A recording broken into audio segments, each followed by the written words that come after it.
അപ്പോൾ NHMന്റെ ഭാഗമായിട്ട് കേന്ദ്രം പറഞ്ഞുകൊണ്ടിരുന്നത് 1 രൂപ കേരളത്തിന് തരാനില്ല എന്നുള്ളതാണ്. അങ്ങനെയല്ല, 2023 സാമ്പത്തിക വർഷത്തിൽ 630 കോടിക്ക് മുകളിൽ കേരളത്തിന് ഇപ്പോഴും കിട്ടാനായി ബാക്കിയുണ്ട്. അന്ന് ബ്രാൻഡിങ് കംപ്ലീറ്റ് ചെയ്തില്ല എന്ന് പറഞ്ഞ് പിടിച്ചു വെക്കുന്ന പണമുണ്ട്.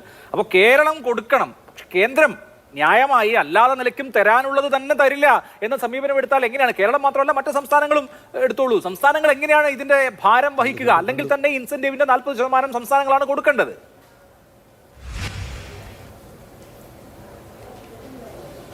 ഈ അഭിലാഷ് ചോദിച്ച കണക്കുകൾ 2023 കണക്കുകൾ അത് ഇടതുപക്ഷത്തിന്റെ പ്രതിനിധികൾ പറയുന്നത് കേട്ടിട്ടാണ് അങ്ങ് ചോദിക്കുന്നതെങ്കിൽ ഇല്ല, രാജ്യത്തെ സൗരഭ് ജെയിൻ ജോയിന്റ് സെക്രട്ടറി, കേന്ദ്ര ആരോഗ്യ സെക്രട്ടറിയുടെ കത്തുണ്ട്. ഇടതുപക്ഷത്തിന്റെ പ്രതിനിധി ഒന്നും എനിക്ക് കാര്യം പറഞ്ഞു തരുന്ന ശരിയല്ലേന്ന് കേന്ദ്ര ആരോഗ്യ സെക്രട്ടറി പറയുന്നത് ശരിയല്ലേ? എങ്ങനെ കൊടുക്കും? നമ്മുടെ രാജ്യത്ത് 24 കൊടുത്തില്ല എന്ന കേസുണ്ടോ? 22 കൊടുത്തില്ല എന്ന കേസുണ്ടോ? 21 കൊടുത്തില്ല എന്ന കേസുണ്ടോ? ഇല്ലല്ലോ. 23 കൊടുത്തില്ല. അതിന് കാരണം ഉണ്ടാവുമല്ലോ. കേരള ഗവൺമെന്റിലേക്ക് കൊടുക്കാനുള്ള ആ പണം കൊടുത്തില്ല എന്ന് പറയുമ്പോൾ അതിനുള്ളൊരു കാരണവും കൂടി ഉണ്ടാവുമല്ലോ. അതുകൂടി വായിച്ചോ.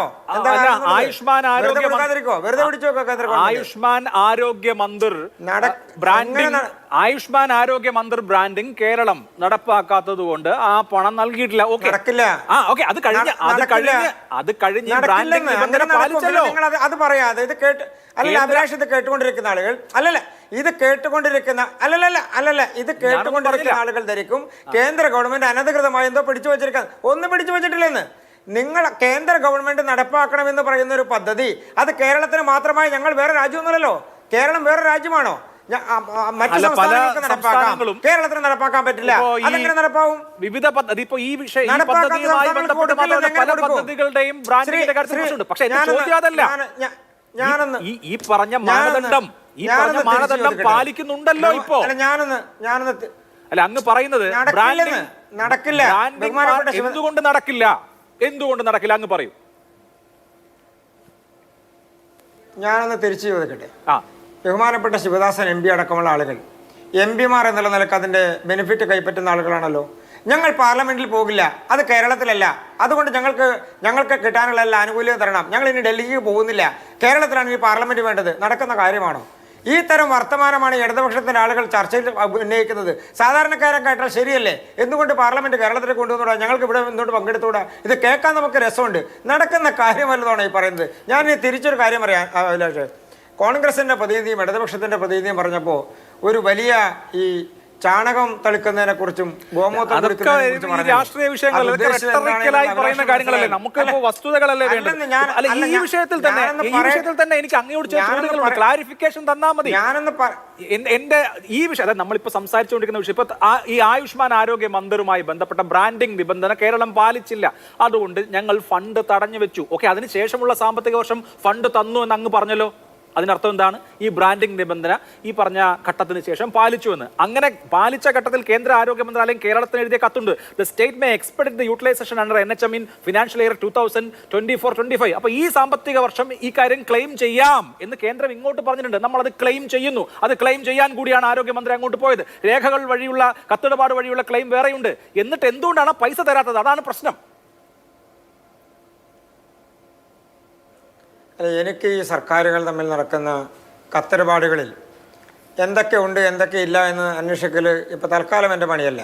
ഞാൻ അങ്ങ് ചോദിച്ച ചോദ്യത്തിനും മറ്റു 2 പ്രതിനിധികൾ പറഞ്ഞ കാര്യത്തിനും ഞാൻ ചെറിയൊരു ഉദാഹരണം പറയാം. ഗോമൂത്രത്തെ സംബന്ധിച്ചും ചാണകത്തെ സംബന്ധിച്ചും പറഞ്ഞുകൊണ്ട് നമ്മുടെ രാജ്യത്ത് കൊറോണ വൈറസ് പടർന്ന് പന്തലിച്ചല്ലോ 2020 കാലഘട്ടം 21 കാലഘട്ടത്തിൽ.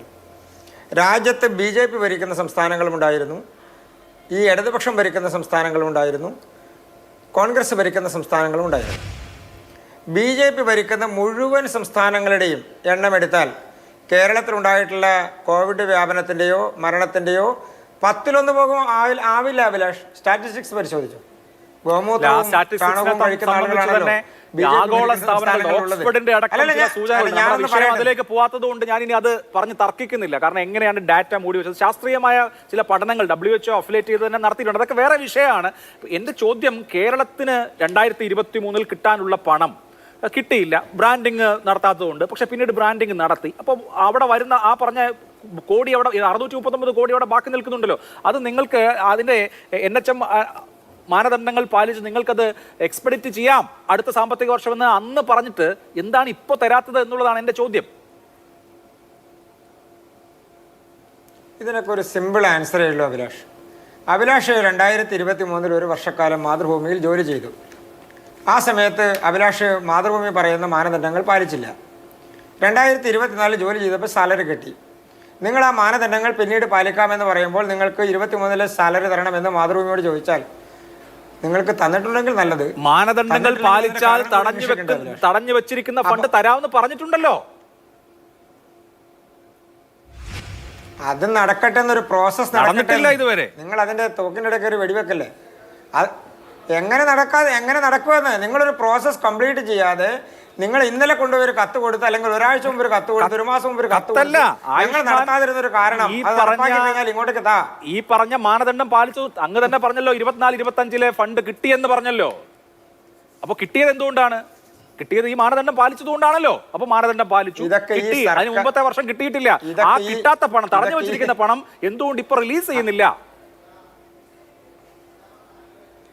അതൊക്കെ ഈ സർക്കാരിലെ നല്ല ധാർഷ്ട്യമുള്ള മന്ത്രിമാരും നല്ല ധിക്കാരമുള്ള മന്ത്രിമാരും അവർ ഇതൊക്കെ ഞങ്ങൾക്ക് ഇഷ്ടമുള്ള പോലെ ചെയ്യും, നിങ്ങളതെല്ലാം അനുസരിക്കേണ്ടവരാണ് എന്ന് കേന്ദ്ര ഗവൺമെൻറ്റിനോട് പറഞ്ഞ് അവിടുത്തെ ഉദ്യോഗസ്ഥന്മാരോട് പറഞ്ഞ് ഞങ്ങളുടെ സെക്രട്ടറിമാരും ഞങ്ങളുടെ കളക്ടർമാരും ഞങ്ങളെല്ലാവരും ഇങ്ങനെയൊക്കെ ചെയ്യൂ, ഞങ്ങൾക്ക് ഇതിനൊന്നും സൗകര്യമില്ല എന്ന് പറഞ്ഞാൽ സ്വാഭാവികമായി രാജ്യത്തെ എല്ലാ സംസ്ഥാനങ്ങൾക്കുമുള്ള മാനദണ്ഡങ്ങൾ പാലിക്കാതെ കേരളത്തിന് അങ്ങനെ ചെയ്യാം എന്ന് ധരിച്ചിരിക്കുന്ന, അങ്ങനെ പറഞ്ഞ് ധരിപ്പിച്ചിരിക്കുന്ന മന്ത്രിമാരും കളക്ടർമാരും ആളുകളും അതിന്റെ ഉദ്യോഗസ്ഥന്മാരും അവരല്ലേ അത് കണ്ടെത്തേണ്ടത് എന്തുകൊണ്ട് കിട്ടിയില്ല എന്നുള്ളത്. കോപ്പറേറ്റീവ് ഫെഡറലിസം ഉള്ള രാജ്യമല്ലേ? മന്ത്രിമാരുടെ ധാർഷ്ട്യം അളന്നും ഇതിപ്പോ തമ്പ്രാൻ ഉള്ളവർക്ക് ഫെഡറലിസമാണ് അഭിലാഷ്.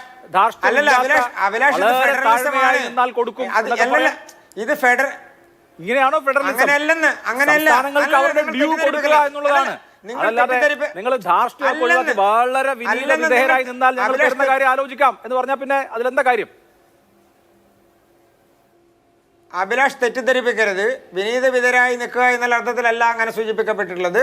നിങ്ങൾക്ക് ധാർഷ്ട്യമുണ്ട്, നിങ്ങൾക്ക് തെറ്റിദ്ധാരണ കൊണ്ട് നിങ്ങൾക്ക് തോന്നുന്നതെല്ലാം ഞങ്ങൾ ചെയ്യുമെന്നുള്ള ധാർഷ്ട്യം കൊണ്ടാണ് കിട്ടാത്തത്. എങ്ങനെ കിട്ടുന്നത്?